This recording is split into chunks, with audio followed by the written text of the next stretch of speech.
ಕಿನ್ನಿಗೋಳಿ ಸಮೀಪದ ದಾಮಸ್ಕಟ್ಟೆಯಲ್ಲಿ ಚಿರತೆ ಕಂಡುಬಂದಿದೆ. ಕಿನ್ನಿಗೋಳಿ ಸಮೀಪದ ದಾಮಸ್ಕಟ್ಟೆ ಸ್ಥಳಂತಗುತ್ತು ಸಂಚರಿಸುವ ರಸ್ತೆಯ ಪಕ್ಕ ಲವಿಟ ಅವರ ಮನೆಯ ಪಕ್ಕದ ಮಾವಿನ ಮರದಲ್ಲಿ ಶುಕ್ರವಾರ ರಾತ್ರಿ 8:30ಕ್ಕೆ ಕಂಡುಬಂದಿತ್ತು. ಅಲ್ಲದೆ ಗುರುವಾರ ರಾತ್ರಿಯೂ ಕಂಡುಬಂದಿತ್ತು ಎಂದು ಲವಿಟ ಅವರು ತಿಳಿಸಿದ್ದಾರೆ. ಈ ಬಗ್ಗೆ ಲವಿಟ ಅವರು ಅರಣ್ಯ ಇಲಾಖೆಗೆ ಮಾಹಿತಿ ನೀಡಿದ್ದಾರೆ.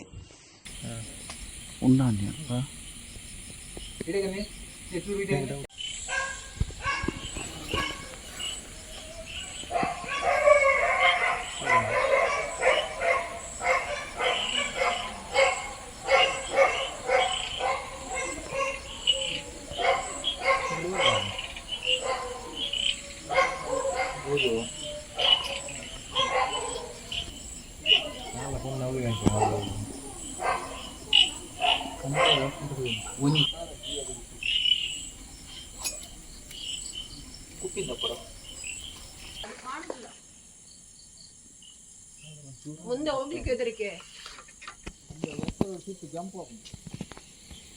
ಎಲ್ಲ ಹೋಗಿ ಎಲ್ಲಿ